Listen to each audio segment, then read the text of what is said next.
ಕರ್ನಾಟಕದಲ್ಲಿ ಕನ್ನಡ ಶಾಶ್ವತ ಸಾಮ್ರಾಜ್ಯ ಸ್ಥಾಪನೆ ಆಗ್ಲಿ ಅಂತ ಹೇಳ್ಬಿಟ್ಟು ಬೇಡ್ಕೊಳ್ತಾ ಇದ್ದೇವೆ.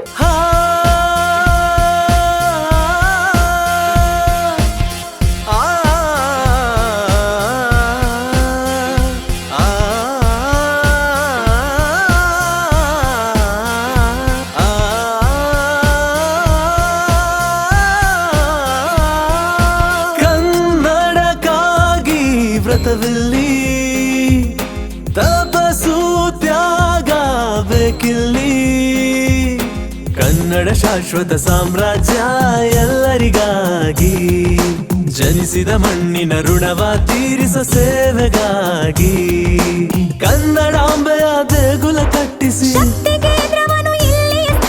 ಕರುನಾಡಿನೆಲ್ಲ ವಿವರವ ಕೂಡಿಸಿ ಪ್ರಸಿದ್ಧಿ ಪಡಿಸೋಣ.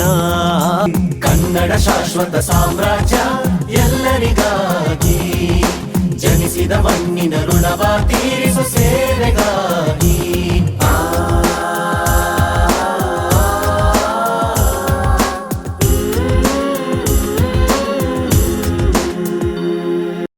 ಕನ್ನಡ ಶಾಶ್ವತ ಸಾಮ್ರಾಜ್ಯದ ಕನ್ನಡ ರಥಯಾತ್ರೆ 96ನೇ ದಿನ ಬೀದರ್ ಜಿಲ್ಲೆಯ ಅನುಭವ ಮಂಟಪ.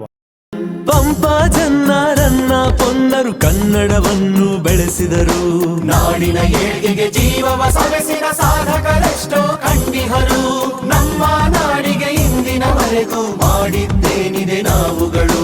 ಇಂಥ ಪ್ರಶ್ನೆಗೆ ಉತ್ತರ ಕೊಡಲು ನಿಮ್ಮ ಮುಂದಿದೆ ಅವಕಾಶ. ಹನಿ ಹನಿಗೂಡಿ ಸಾಗರವು ಎಂಬುದ ನೆನೆಯೋಣ.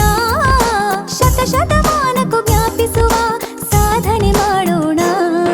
ಕನ್ನಡ ಶಾಶ್ವತ ಸಾಮ್ರಾಜ್ಯ ಎಲ್ಲರಿಗಾಗಿ, ಜನಿಸಿದ ಮಣ್ಣಿನ ಋಣವ ತೀರಿಸು ಸೇವೆಗಾಗಿ.